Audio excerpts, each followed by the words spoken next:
Hello दोस्तों, स्वागत है मेरे इस यूट्यूब चैनल में। क्या आपने कभी सोचा है कि कुछ ऐप्स या प्ले स्टोर हो या गूगल प्ले पे काफ़ी हाई रैंक करते हैं, जबकि कुछ ऐप्स रैंकिंग में काफ़ी नीचे होते हैं। इसका सीक्रेट क्या है? तो इसका सीक्रेट है ऐप स्टोर ऑप्टिमाइजेशन। तो आज मैं आपको इस वीडियो में बताने वाला हूँ कि एएसओ क्या है, एएसओ क्यों ज़रूरी है और कैसे स्टेप बाय स्टेप इसे यूज़ करके आप अपने ऐप की डाउनलोड को या फिर ऐप की रैंकिंग को आप अपने प्ले स्टोर या गूगल प्ले पे बढ़ा सकते हैं। तो एएसओ का मतलब क्या है?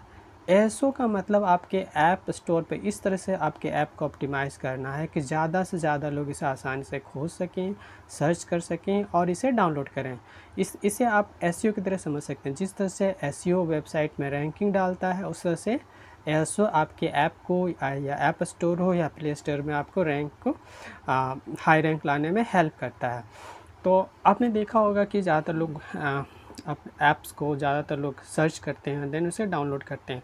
तो ऐसा रिसर्च में पाया गया है कि लगभग 65% ऐप ऐसे हैं जो प्ले स्टोर या गूगल प्ले स्टोर से सर्च करके उसे डाउनलोड करते हैं। रेस्ट जो 35% है वो प्रमोशन से या स्पॉन्सर से या रेफरल लिंक देके डाउनलोड किया जाता है। इसकी विजिबिलिटी अगर अच्छी होगी, ऑर्गेनिक अगर सर्च अच्छा होगा, तो डेफ़िनेटली विजिबिलिटी बढ़ेगी और ऐप डाउनलोड करने में आपकी हेल्प करेगी, जिससे आपका कन्वर्जन रेट भी काफ़ी अच्छा होगा। तो चलिए हम देखते हैं, स्टेप बाय स्टेप समझते हैं कि एएसओ को कैसे करते हैं और एएसओ कैसे ऑप्टिमाइज़ करते हैं। तो सबसे पहला जो पॉइंट होगा उसका होगा मार्केट एंड कंपटीशन एनालिसिस। तो आपको डेफ़िनेटली है कि आपको मार्केट को समझना पड़ेगा, उसके अकॉर्डिंग आपकी ऐप, जिसके अकॉर्डिंग आपकी ऐप है, देन आपके कंपटीटर को सर्च करना पड़ेगा, आपके कंप्यूटर रिसर्च करना पड़ेगा।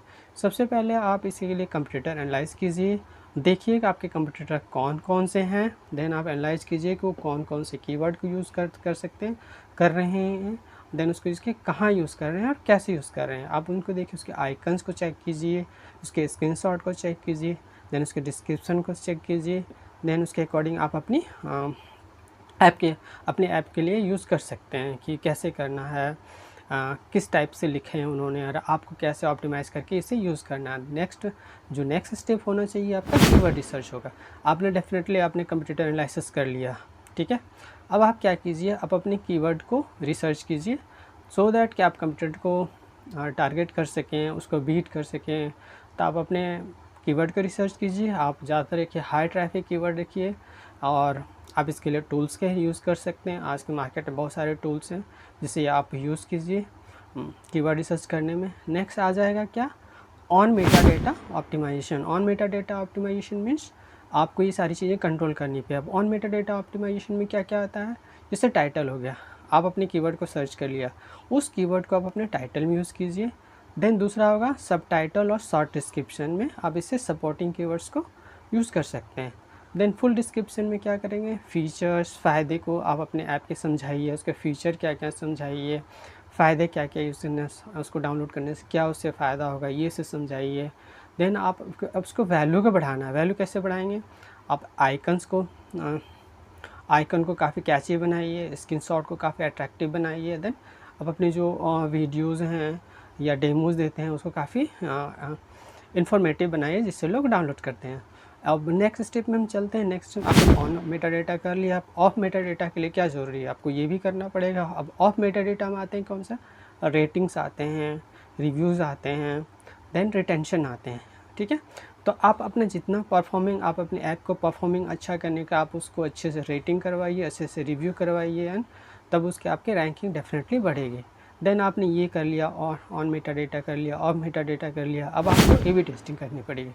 ए बी टेस्टिंग करने के लिए आपको अलग अलग स्क्रीन्स बनाने पड़ेंगे और अलग अलग आइकन्स यूज़ करना पड़ेगा। आपको टेस्ट करना पड़ेगा कि कौन सा कन्वर्जन रेट आपको अच्छा दे रहा है, तो उसे आप यूज़ कीजिए जो आपको बेस्ट दे रहा है, राइट। अब नेक्स्ट होता है लोकलाइजेशन। लोकलाइजेशन मीन्स अलग अलग लैंग्वेज यूज़ करना। फॉर एग्जांपल जो इंग्लिश वाले के लिए है इंग्लिश वर्जन लगाइए, लाइक हिंदी वालों के लिए हिंदी। देन अगर मान लीजिए नॉर्थ इंडिया साउथ इंडिया में है तो आप वहाँ पे साउथ इंडियन लैंग्वेज यूज़ कर सकते हैं। लोकलाइज, इसको अगर आप लोकलाइज करते हैं तो आप इसे लोकलाइज के लिए, जैसे आपका बिजनेस अलग अलग है तो लोकलाइज के लिए ज़्यादा बेटर है। आप टीयर 1 टीयर 2 सिटी को टारगेट करना चाहते हैं, टीयर 3 सिटी से आप देखिए वहाँ कौन से ज़्यादा लैंग्वेज को उसके आप अपने अकॉर्डिंग लोकलाइज कर सकते हैं as per the use. Then है नेक्स्ट स्टेप है लगातार मॉनिटरिंग करना। लगातार मॉनिटरिंग आपको हमेशा चेक करना पड़ेगा कि कौन से कीवर्ड अच्छा सा परफॉर्म कर रहा है, कौन सा स्क्रीनशॉट ज़्यादा से ज़्यादा यूज़ हो रहा है, देन रिव्यूज़ कैसे आ रहे हैं, सारे को ट्रैक कीजिए। उसके अकॉर्डिंग आप अपनी क्रिएटिव अपडेट कीजिए। ये सारी चीज़ें आप करेंगे तो डेफिनेटली आपके डाउनलोड बढ़ेंगे। ठीक है, तो दोस्तों ये था प्रोसेस ऑफ ASO, मतलब कि आप ऐप को कैसे ऑप्टिमाइज़ करेंगे और ये कैसे आपकी डाउनलोड बढ़ाएगा। तो आपको ये हमेशा एक कंटिन्यूअस वे में आपको करना पड़ेगा, जिससे आपकी ऐप का जो रैंकिंग इम्प्रूव हो, और इस तरह से करके आपकी एंकरिंग इम्प्रूव होगी और आपके डाउनलोड बढ़ेंगे। तो आपको ये सारी चीज़ें फॉलो करते हुए डेफिनेटली आप ये सारी चीज़ें फॉलो करेंगे तो डेफिनेटली आपकी जो है ऐप की परफॉर्मेंस और डाउनलोड डेफिनेटली बढ़ाएंगे। तो मैंने कौन कौन से स्टेप कराएंगे, चलिए वह रिव्यू करते हैं। तो आपके जो सबसे पहला स्टेप क्या था, मार्केट और कंपटीटर रिसर्च था। देन दूसरा स्टेप क्या करना पड़ेगा, कीवर्ड रिसर्च करना पड़ेगा। देन तीसरा स्टेप क्या था, ऑन मेटा डेटा ऑप्टिमाइजेशन करना पड़ेगा। देन चौथा स्टेप क्या था, चौथा स्टेप में तो of meta data optimisation factors को आपको एनालाइज करना पड़ेगा, ऑप्टिमाइज़ करना पड़ेगा। देन क्या था, A/B टेस्टिंग करनी पड़ेगी। देन उसके बाद क्या था, लोकलाइजेशन पे भी ध्यान देना पड़ेगा। एंड लास्ट आपको लगातार मॉनिटरिंग करनी पड़ेगी, ट्रैकिंग करनी पड़ेगी। अगर ये सारी चीज़ें करते हैं तो डेफिनेटली आपकी जो ऐप की रैंकिंग है, आपकी रैंकिंग बढ़ेगी, आपके डाउनलोड बढ़ेंगे, आपके कन्वर्जन रेट भी बढ़ेगा। तो उम्मीद करता हूँ ये वीडियो आप लोग काफ़ी यूज़फुल होगा और अच्छा भी लगे होगा। तो इसके लिए आप प्लीज़ मुझे लाइक सब्सक्राइब कर दें और कमेंट करना ना भूलें। Thank you.